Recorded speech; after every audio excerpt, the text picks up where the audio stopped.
मध्य प्रदेश राज्य विधिक सेवा प्राधिकरण जबलपुर के निर्देशानुसार प्रदेश के सभी जिलों में उच्च न्यायालय से लेकर कुटुंब, श्रम एवं तहसील न्यायालयों में आज नेशनल लोक अदालत का आयोजन किया गया। नेशनल लोक अदालत में सभी तरह के लंबित मामलों के निराकरण का प्रयास किया गया। लोक अदालत में दोनों पक्षकारों की संतुष्टि के साथ लंबित मामलों का निराकरण किया गया।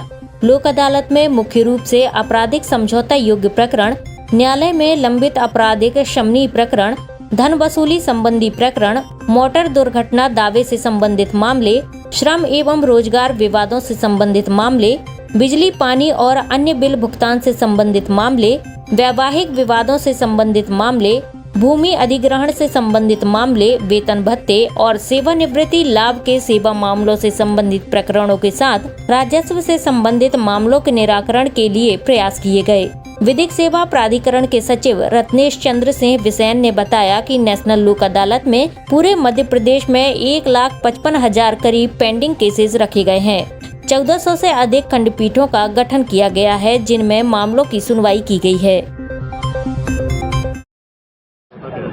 मेरा लॉकडाउन से मेरा 2 लाख का मैंने लोन लिया था, जिसके लॉकडाउन के कारण मैं जमा नहीं कर पाया, तो उसका टाइम पीरियड 3 साल मतलब के ऊपर हो गया था। 2020 के बाद फिर मैं अभी जा नहीं पाया, जिसका मेरा खाता NPA हुआ था, जिसकी कुल राशि इनने 2.5 लाख रुपए निकाली थी। उसमें से लेस करके इनने अभी सेटलमेंट करके अभी 95,000 रुपये की राहत राशि मुझे प्रदान किया और 1 महीने का समय दिया है। और मैं तो बैंक से सर से एक रिक्वेस्ट और चाहता हूँ कि मुझे 1 महीने की जगह 90 दिन का समय और देते तो मेरे को और अच्छा लगेगा। बाकी राहत दिया है मुझे। ये मैंने दुकान व्यवसाय के उससे लोन उठाया था मैंने 2 लाख का, जिससे कोविड के कारण मेरा नुकसान हो गया, तो जिस कारण मैं आगे। क्या लगता है लोक अदालत लगने से आपको फायदा हुआ? हाँ, लोक अदालत सबकी राहत के लिए ही है और बहुत अच्छा है। ये गरीबों के लिए भी है जो नहीं अपनी समस्याएं बता देते, जिससे बैंक वालों से हो सकता है वो माफ़ी दर में माफ़ कर देते हैं लोन, और इससे अब आयती स्थिति व्यक्तियों की खुद ही खराब रहती है कि वो उतना भी नहीं दे पाते हैं, तो इस पर बैंक के कोई इशू नहीं है। बस बैंक से रिक्वेस्ट कर सकते हैं सर, हम लोग की और जितनी मदद कर सकते हैं आप कीजिए। अभी तक फिलहाल नोटिस करीब 400 के करीब गई हुई है। मतलब टोटल हमारे जबलपुर रीजन में 7,317 खाते हैं, और यहाँ पे जो जबलपुर की 25 शाखाएँ हैं जबलपुर शहर के, उनको नोटिस गए हैं। करीब अभी तक 25 कस्टमर्स बारोवर्स ने रिस्पॉन्ड किया हुआ है, और बाकी लोगों से बातचीत हुई है, वो अभी आ रहे हैं। तो जो भी बेस्ट संभव है उनको हम सेटलमेंट कर रहे हैं। टोटल कम होगा तो सर मुझे बता देना कि पूरा पैसा जमा करके देखिए सेटलमेंट करेंगे, सिविल में आएगा, दोबारा कोई रिकवरी पॉलिसी और जो भी स्कीम लीजिए थोड़ा बहुत अगर एक्स्ट्रा होता भी है तो जैसा इसका लोन है, जैसे उसमें सिक्योरिटी उपलब्ध है जमा कर देना, और जैसा लोन कितना पुराना है खाता में जमा होगा, हमारे पास सिक्योरिटी अगर उपलब्ध है, क्या उनके मीन्स बिजनेस की क्या कंडीशन है, सेटल कराना है सेटल कर दूंगा। भविष्य में कभी लोन ही बैंक जैसी पॉलिसी बनाती है या कोई स्कीम निकालती है, फिर ये मत कहना कि किसी ने बताया नहीं कि 2000 के कारण हमको जिंदगी। हर वर्ष में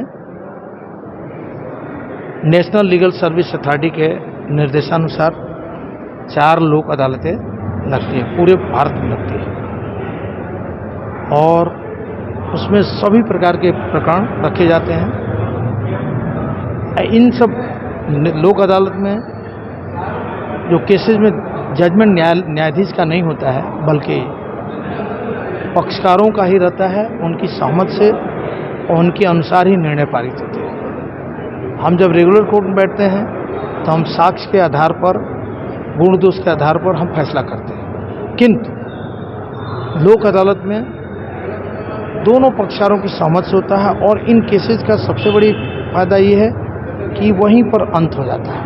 हम रेगुलर कोर्ट में जब करते हैं केस का निराकरण तो उसकी अपील होती है, तो एक जगह से केस निराकृत हुआ, उसके बाद दोबारा पुनः जो कि है दूसरी कोर्ट में पेंडिंग हो जाता है। तो पक्षकार को कहिए कि जो वास्तव में जो एक रिलीफ होनी चाहिए वो नहीं मिलती जितना कि यहाँ से मिलती है। दूसरा, जैसे ही हम मान लीजिए सजा करते हैं या उनको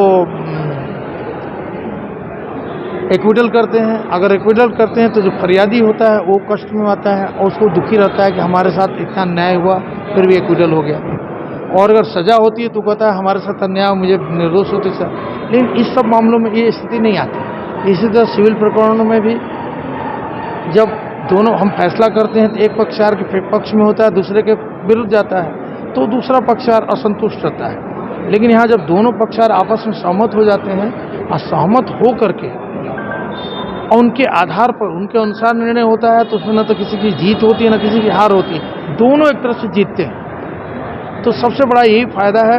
और करीब इसमें हमने जो कि पेंडिंग केसेस पूरे मध्य प्रदेश में लगभग करीब 1,55,000 के आसपास रखे गए हैं। खंडपीठें 1400 से भी अधिक खंडपीठें बनी हैं। यही नहीं, अपने तीनों बेंच हाईकोर्ट की जो हैं, जबलपुर में 2 खंडपीठ बनी हैं, ग्वालियर में भी 2 खंडपीठ बनी हैं और 2 इंदौर में बनी हैं। और उन केसेस को लिए जाएंगे उसमें जो कि माननीय उच्च न्यायालय में पेंडिंग है, उन सबका जो कि निराकरण होगा। और ये जो अंतिम जो जानकारी आपको मिलेगा शाम को 5:30-6 बजे तक मिल जाएगी। ठीक है सर, इससे माना जाए कि कोर्ट के ऊपर जो लोड बढ़ता है केसों का, इन अदालतों के माध्यम से वो भी कम। हाँ बिल्कुल। देखिए क्या है कि हमने जैसा कि कहा कि हम अगर ये फैसला करते हैं तो इस कोर्ट से जाकर दूसरी ऊपर वाली कोर्ट में जाकर फिर पेंडिंग हो जाता है केस। लेकिन इसमें क्या होता है, यहीं पर अंत हो जाता है। और इससे हमारे जो ऊपरी कोर्ट है, जो अपीलीय कोर्ट है, उसमें जो कि है लोड उनका कम हो जाता है। और जो मेन कुछ जिसके कुछ केस ऐसे होते हैं जो कि कंपाउंडेबल नहीं होते, तो उन केसेस पर ज़्यादा ध्यान देते हैं, तो बहुत ही अंतर पड़ता है।